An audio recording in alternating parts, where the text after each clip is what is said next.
Hi, Carletta. Hi, Tanya Camille. How are you? I'm great. I'm great. Thank you for having me. I always enjoy talking to you. Do you really? I do.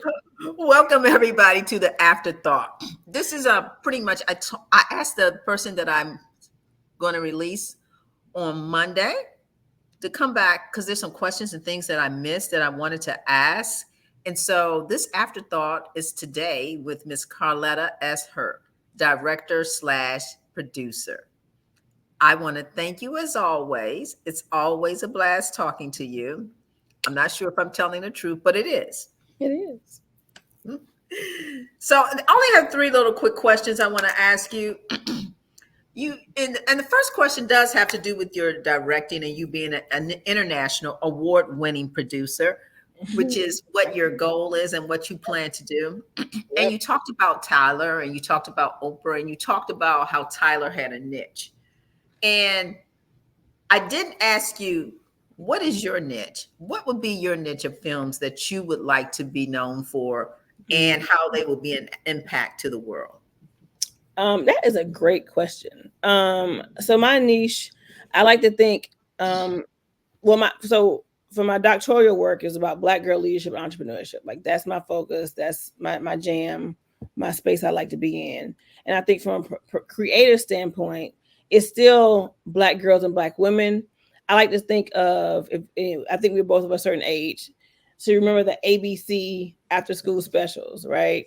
And so think about the ABC school after school specials um, combined with TED Talks, right? And I want to create content that is telling a story, educational, but also impactful. And so my niche is really going to be around um, young people, Black and brown girls and boys who are in this kind of like molding architectural space of high school into early college, as far as some of my creative work. And then my other stuff, my film and television things, are just for general population. But it's also will always center Black and brown stories. But I want everybody that can consume them. Got it. What was the name you used that you combined with Tyler and Oprah? What was your Tao, Tao, okay? yeah. Um, Ty O. Okay, all right. Mhm. You mind if I call you Ty O the rest of this? Listen.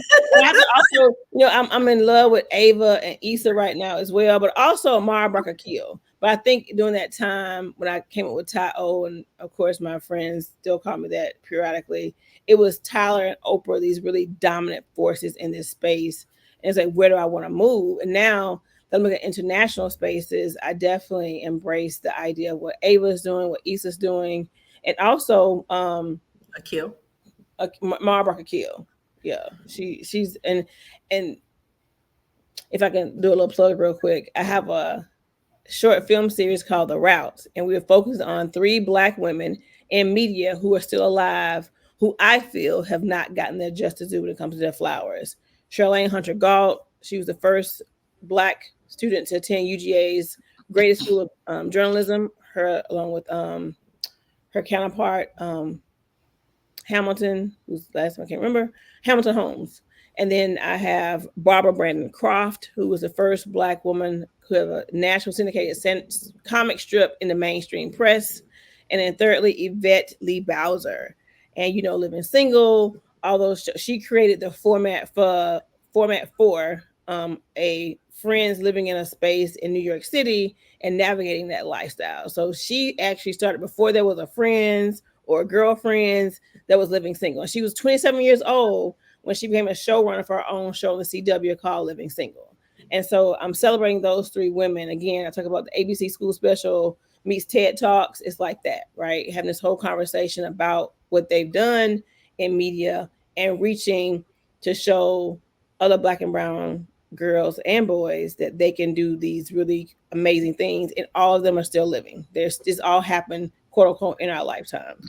So Does that's no? My apologies. Please keep going. okay. And that's just one thing I'm really excited about right now. So, are these people going to be in your book? The 20, tell me the name. 20 reasons why I love girl power and you should too. So the excerpt is actually available for download. I can give you the link so you can make sure everybody Thank you has so it. much. I've been waiting on it. I'm excited about that. You know, we go not pay attention to the last comment that she just made and just keep right on moving.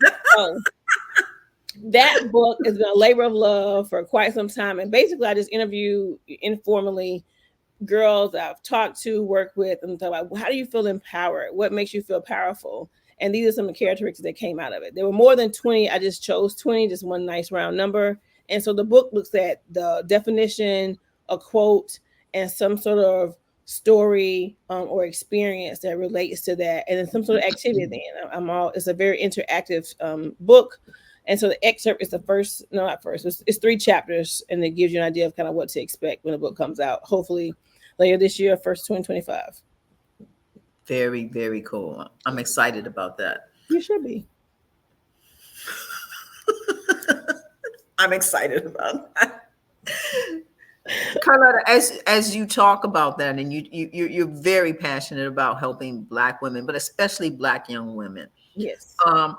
Let's talk about your nonprofit, In the Loop, which I forgot to ask you about, and please forgive me, but I really would like people to know about what you're doing with In the Loop. So we actually are not a nonprofit, which is what people naturally assume. We're looking at starting a foundation piece. But anyway, so In the Loop Program of Success started as a newsletter when I was a counselor in Georgia. And it was just a way to share information with other counselors across the state who weren't as fortunate as I was. I was a very affluent school, and it morphed into this youth development program. So we went from just a newsletter going out monthly to doing quarterly workshops. And now we have 3 signature programs. We have Book for Review, which is where we actually celebrate literacy and reading. We're currently in our 31 Days of Books, happens every July for the last, I think, 7 or 8 years. Also have Bell Teen Magazine. As you know, I love teen magazine spaces and journalism. I've had Tanya do a whole lot of stuff. She won't talk about it around helping young girls in their desire to be journalists. And so I'm branding my own. I've always helped others. So I'm super excited about that.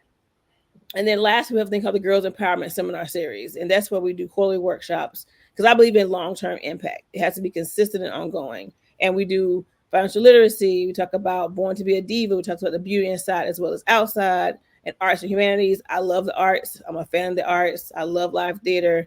And then we also do something around just general empowerment. How do you see yourself? What's your self-efficacy?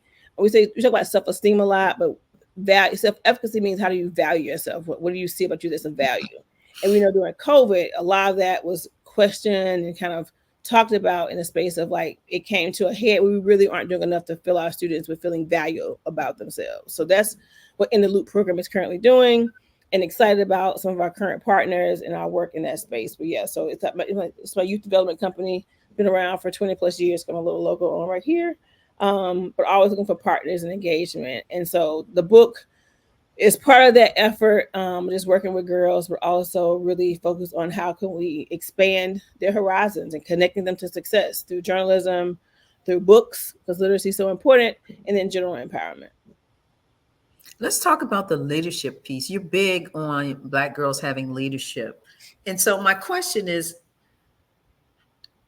what programs do you have that help young girls develop their skills and nurture their skills as young women to be leaders? Great question. So I just finished both my doctoral studies, my PhD in urban leadership and entrepreneurship with a focus on urban education from University of District of Columbia. Go UDC Firebirds, woohoo, wingspan. And then I got my EDD at University of Southern Mississippi in higher education administration.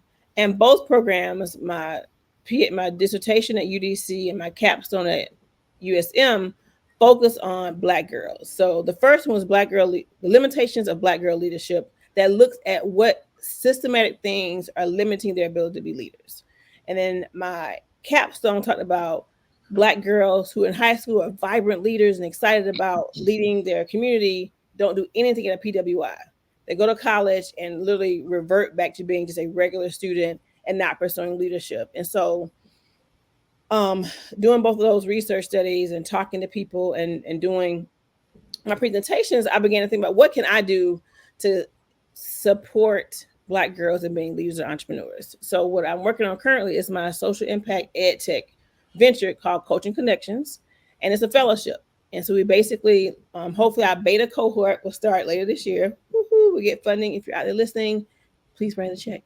And so basically, we're looking to take for this beta cohort 10 to 20 girls, high school juniors and seniors, and college freshmen, and it's going to be an 8-month program.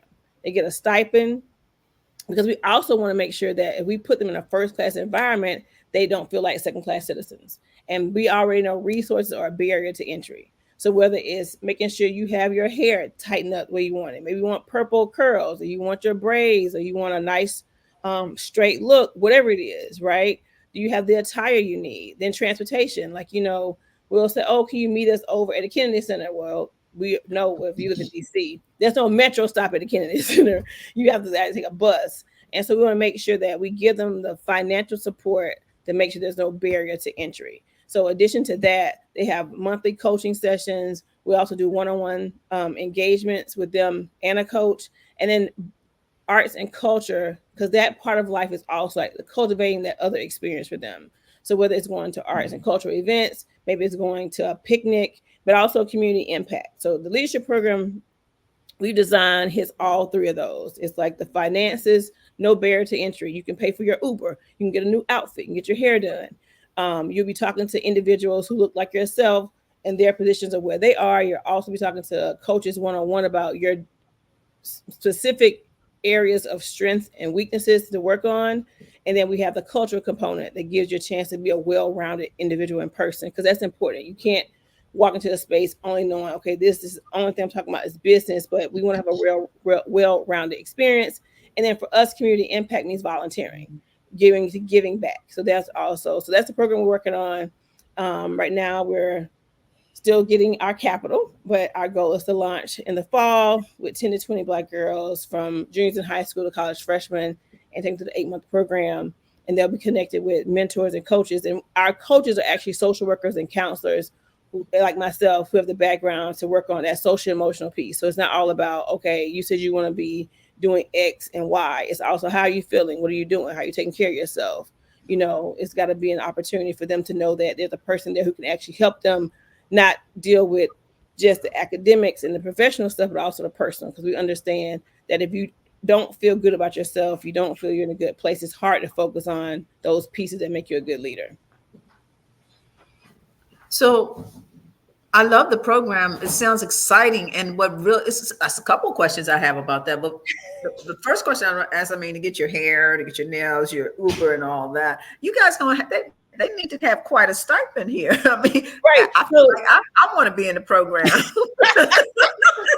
Oh, this is why I'm talking to you. So Great Design is the first 2 months you get a stipend based on your engagement on the platform and coaching. There's no cost for the first 2 months, but you still get a stipend. And there's a financial institution, there's a financial literacy component. So you don't just get it and you can run away with it. It's like good how to budget. So we also understand, and this is a part that's so important I forgot to mention, is that access, right? So let's say you know what, Dr. Hurt, I need money really for internet because my phone service. So we not only help them, but their family, right? Because that access to internet they may get for the home or for the plan. Because for us, we're not going to tell you how to use the money, but it's important that when we say, hey, let's come to this event, there's no entry to barrier because of money. So it's important for them to understand how to manage, right? So that financial literacy. So we're creating for them and their future selves, families, on how to be good stewards of money. So while it's great, you say it's not a lot of money per se, but and it also depends on our financial capital we raise. So the idea is that those first 2 months, you're going to still get your stipend. You'll have some responsibilities associated with that. But for us, it's about giving them these lifelong tools. And as you know, we both know, had we known back in our 20s how to manage money a little bit better, we would, we'd be tired ourselves. You know what I mean? Absolutely. So yeah.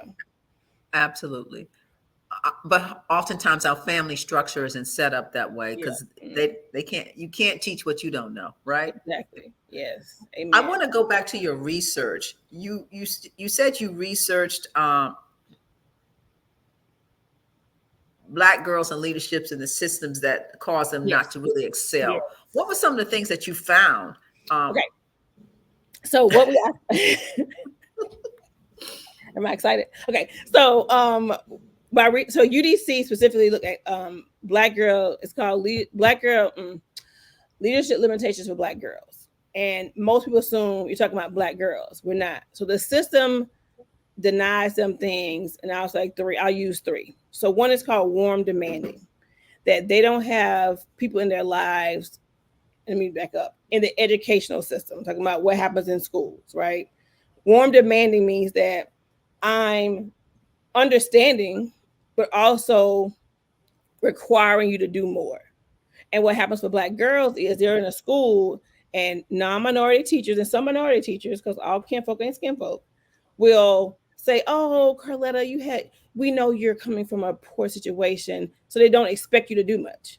They don't require Mm, you to do much. So therefore, you're setting me up for failure because one, I'm not going to be academically ready for certain things because you haven't forced me to do the work I need to do. Then also, I'm now second guessing myself. Am I worthy? Am I supposed to be doing this? Why mm, are they not making me do this? Right. So that's one. Then two is that teachers are in a position of power. And it's when you don't see yourself in that position of power, you begin to absorb and kind of hold on and take on these kind of like myths about yourself, right? They're mm-hmm, aggressive, they have attitude problems, and then you're mm-hmm. overlooked. So when Miss Johnson gets an opportunity, she's not thinking about Carletta or Tanya. She might think about somebody else because you've taken on these kind of roles that aren't necessarily owned by you, but have been placed on you. And that just kind of feeds into the stereotype of, oh, I know she's not ready. I know she's not available. And then lastly, it's a three-pronged approach. We need the school, the parents, and then the student. Like it can't be one without the other. And sometimes we'll have, oh, I'm only talking to the student, but the parent or whoever the guardian is, right? So, well, some students have very different lifestyles. You mentioned set family structures, right? So, whatever adult is in their life outside of school that supports them, get them engaged and involved. This is not a solo expedition. And we do a lot of that work and we don't connect those dots. So if she's at school and the person she talks to at school isn't there, we don't know who else to talk to. It becomes like, well, Dr. Hurt isn't around, so I guess Tanya can go and do whatever. Like, no, who else is in Tanya's life? Like, who else can support her? And knowing that those three things are critical for that black girl's success. They can't be one without the other. Um, and I think lastly, the thing that I learned a lot in my research is that people make a lot of assumptions about black girls. So black women were black girls. And we have a lot of black women who have unresolved issues around what happened to them as black girls. And so that also impacts how they show up for themselves. So my research looked at those dynamics and what can we do, in whether institutions like schools, showing up for black girls, but also in the community, how we show up for black girls in a different way. Wow. I think that piece about all parties being involved is Yeah, very, very important. yeah, Every piece makes a huge difference. I love that. In terms of the limitations of young girls in Black leadership, you mentioned in your second part that they could be an outstanding leader in high school and then they get to college yep, and it's like they never did anything. Why yep. is that? What happens? So with my research idea, I looked at 5 factors, right? One was community. And for that research, community meant when you are on campus, who is in your community? Then it looked at your support system. A support system meant anybody off campus who was supporting you, like in your corner saying, yes, stay in school, I'll send you $5. Another one was financial, you know, what means you have. And then the fourth was transportation and where your school is located, right? Because some schools are like off in the country, because PWIs are also city schools as well. And then lastly, it just talked about the high school experience, like what happened in high school and how you were connected to PWI. And largely in part, it was financial, of course, and then support. Wait, Paula. What's PWI? Oh, sorry. PWI is predominantly white institution. So you Okay. have your HBCUs, historically black college universities, and you have PWIs. So in theory, if you're at HBCU, you got all of the black people. So of course, black girls gonna be leaders because Mm, black people. At a PWI, you are the minority. And not just we're minorities anyway in society, but at PWI, your minority state drastically reduces, right? So you have a small community. And do you feel empowered to have a voice on campus? And when we said leadership, we meant like SGA, leading a large body of students through a school club, or running even for like Miss whatever the college is, like taking a stance and saying, I'm going to be someone who wants to lead other students to excellence. And at a PWI campus, financial was a big one, right? And then secondly was community.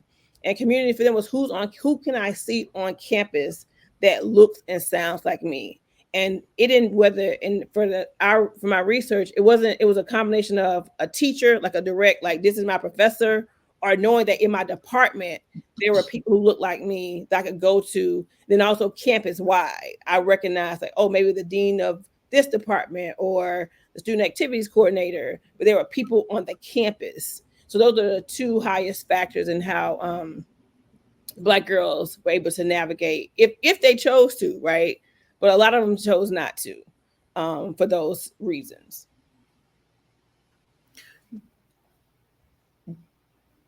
And you may have mentioned it, maybe I missed it, but my next question is, if they go to a HBCU, Hmm.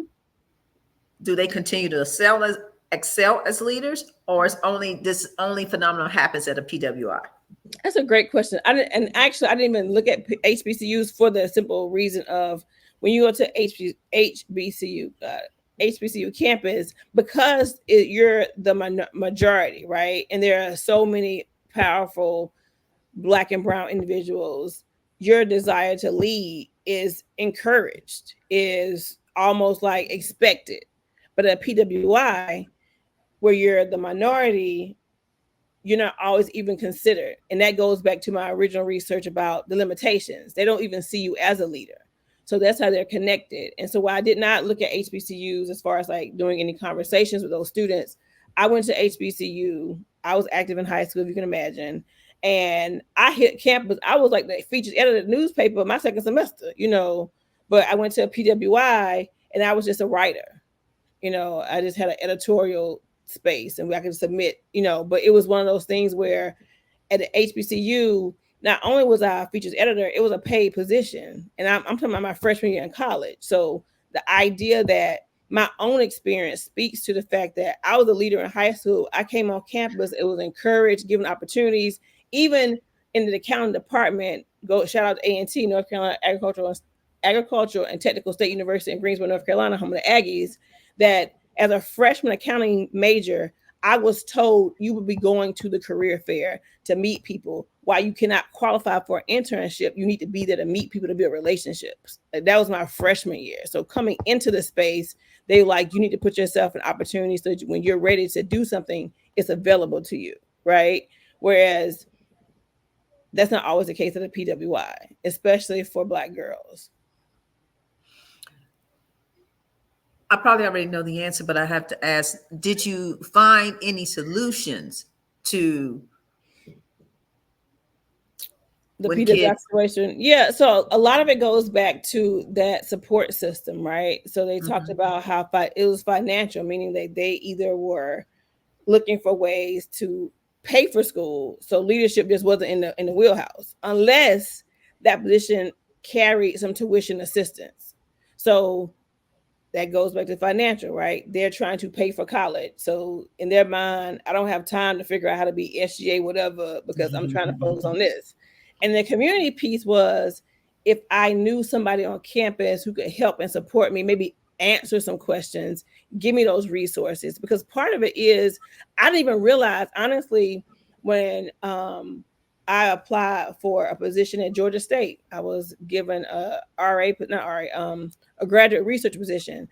I thought it just paid me this little hourly wage. And I remember her name was Kim White. I love Kim, Dr. White now. She came to my job so I could sign this form, but it came with tuition assistance. I didn't even know it. Right. And she was like, you do realize we pay your tuition? I'm like, come again? What you say? What? And so, like, I just, by God's grace, found this opportunity. Right. But I know in Georgia State was a PWI. again, I'm an active person. I'm always looking for opportunities. And I saw the flyer about working on Saturdays for this program, grant funded, but I did not know it would do that for me. So it's like, thankfully, I found it, but having a person on campus like a Kim White who was like, just pay for tuition, because I was getting ready to take out a loan to pay for the next semester, and so that's what we lack, that person to advocate. So that community piece they recognize is really important. Well, Kim White was the director of the program. She wasn't my teacher, my instructor, but she was my advocate on campus. And she's also why I have my EDS, because she was like, you can stay on and we'll still pay for your next degree. I was like, girl, say less. So the access points people don't understand are so wide when you know that there are a pool of students who have knowledge of this and are rarely fed the information. And there are a pool of students, Black That girls, i.e., who mhm, don't have the connections, who don't have the access. And so mhm. that's what I want to do. So my solution is to, again, with the coaching connections, so they're able to know that these opportunities, even when I went to A&T, my coach at high school said, go to the athletic department, tell them you want to be a statistician, they actually pay you for this. And again, somebody had to tell me this. I didn't know it, but there are other institutions, high schools that have a slew of resources for their students. So they go in knowing that I have this access to opportunity that we don't always get. So that's right. Right. Mhm. That's the solution, is to make sure through our fellowship, and not so any of you're not in the fellowship, right? We're gonna have an app where you can go in and get access to resources, know about programs, opportunities, know about grants and scholarships, and not just the ones everybody applies to, but those that, because I was given, my counselor called me in and just gave me a scholarship, right? I was like, how does this work? But I went to a predominantly Black school, but I also worked at a predominantly white school, and I saw these gaps in opportunity. So the solution is really to train people like counselors, like teachers, to understand their own biases. So part of what I'm doing on the other side is having workshops and trainings called Who You Talking To? Black Girl Dialogue. And it's funny because people come to it, mainly white people, and they're like, oh, I'm going to learn how Black girls talk. I said, oh, no, that's not what this is. It's to help you when you're in that room at that table. What are you saying about Black girls? We're going to give you some context, some facts. So when you show up for a Black girl, it's not just in name. You're actually coming to be a co-conspirator for her success, and you can actually talk about what she needs to be successful. So that's also one of my solutions, is just talking to individuals who are directly servicing Black girls who may not know, consciously or unconsciously, how they're supporting the system of keeping them limited. That's interesting. They would actually come to a workshop to understand how we talk Yeah. versus who we are and what we need. That's it. That's very interesting. So, well, the app piece I think will be really, really, really a great piece, because, and if you can constantly feed that app Yeah. with all the information that's needed, that would be, especially to the generations now, that would just be, that would resonate with them as well. And a new part I've been learning about is so AI, generative AI, so that when the girl comes in and she puts her profile in, she'll get messages and motivations tailored to whatever her things are. So let's Mm, say, yes. oh, I'm an old school fan, and but I love watching Insecure, and so that you'll get quotes from the show. You might get song lyrics like that. It'll be so that when you individualize for the girl. So whatever you put in for your profile, it'll create motivational messages, suggestions, as well as you'll get the monthly. Our goal is to have monthly workshops with individuals like a Ava, like a Issa, like a Tanya, like a Carletta, and they can come in and listen and engage. And some will be large, like hundreds of girls, and some will be like intimate and small, and you'll be curated based on what you put in. So you'll get a notification based on your input for that versus going out to the entire community. It'll be tailored so that we're making sure that we're very much intentional about who you're engaging with. I'm with you. We'll call that up. There's one last question that I must ask. I think it's important to ask you this because we were talking about boundaries. Yeah. We're talking about what do you do to have balance in your life, and you said you travel, you go to events, uh, um, that those kind of things. And teaching girls leadership, Hmm. what are some of the boundaries that you think you need to share with them in order to even have balance in their life? Does that make sense what I'm saying? Oh, most definitely, most Okay. definitely. And even like as I learn and grow, I've reshaped my idea of what a boundary looks like, right? And so a boundary is for you and not for the other person. That's the first thing. It's how Absolutely. you require people to engage with you. Say it And again. What is a boundary? a boundary is for you and not for them. It's about Amen. how you choose to allow people to engage with you. And I think Absolutely. when you're confident, when you're sure, and you have high self efficacy, you can set boundaries and stick to those boundaries. Because we all been like, oh well, okay, Hmm. I'll Hmm. let her do this. And I forgot what talk I was at an event and she was saying how it was actually at Taraji's Can We Talk Summit that was just here this past May, and the young lady was saying how she had this friend group and she was always doing everything for them. She was showing up, doing stuff. And then when she needed support, they were, oh no, that's out. Like they had boundaries and they would not let her violate them. And she started getting offended, like, wait a minute. I went out of my way to support you. And she said, well, wait a minute. That's on you. Because they set a boundary and you're mad because they have said, I'm not going to allow you to cross my boundary, but you, like, she was letting them cross hers, and so she had to recalibrate herself, and she started saying no. She started not showing up for spaces and places that were outside of her boundary. So what I want to impart to young, and again, this is like I said before, if I knew now, then what I knew now, totally different. So what I tell and what we support Black girls in is having an affirmation, knowing your affirmation, and then also understanding that no is a complete sentence. And you do not have to feel bad. Or when somebody says why, you don't have to answer them. Like, you have said no, you have said this is not going to work for me. And that's all you have to do. And that also becomes uncomfortable. Think about family and people you think are your close friends, because that's where the rub is. It's either tell a stranger, no, I can't do that. No, it's uncomfortable. But it's harder when it's somebody who's close to you. Like one thing we talk about, or we actually in our discussions around this app, I mean the fellowship with this money. So they'll have access, right? So it becomes, well, your mom may say, okay, I need $50 to take care of this. And we're giving them language to support them.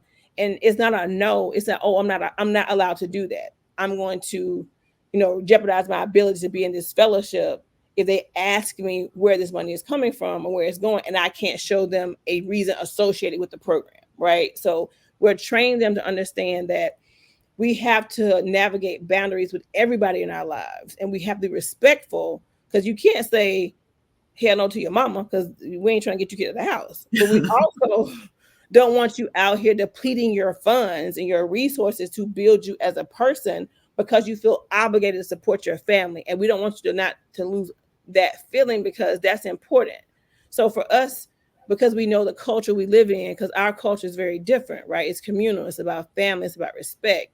So in showing them how to set boundaries that are realistic, right?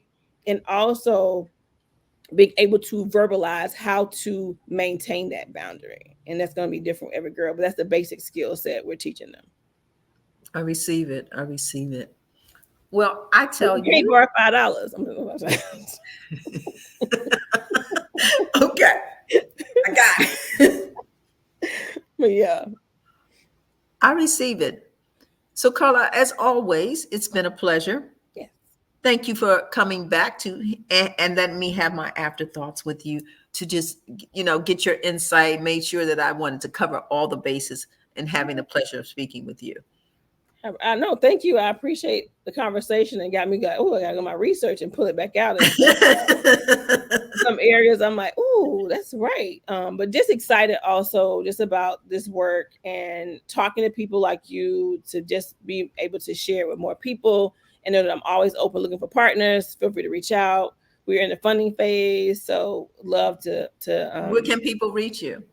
It's actually whew, so you can reach out to Carletta at intheloopprogram.com, just in the loop, or you can just do me at carlettasHurt.com.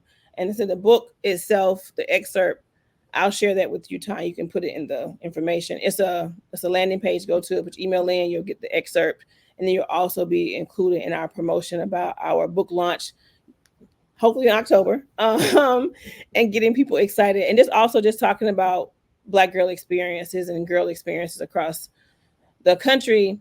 And then with the fellowship coaching connections, we're uber excited to get our cohort started and engaging these individual Black girls and becoming amazing leaders. And they know they're leaders, and we're just going to give them the tools they need to show that they can be leaders.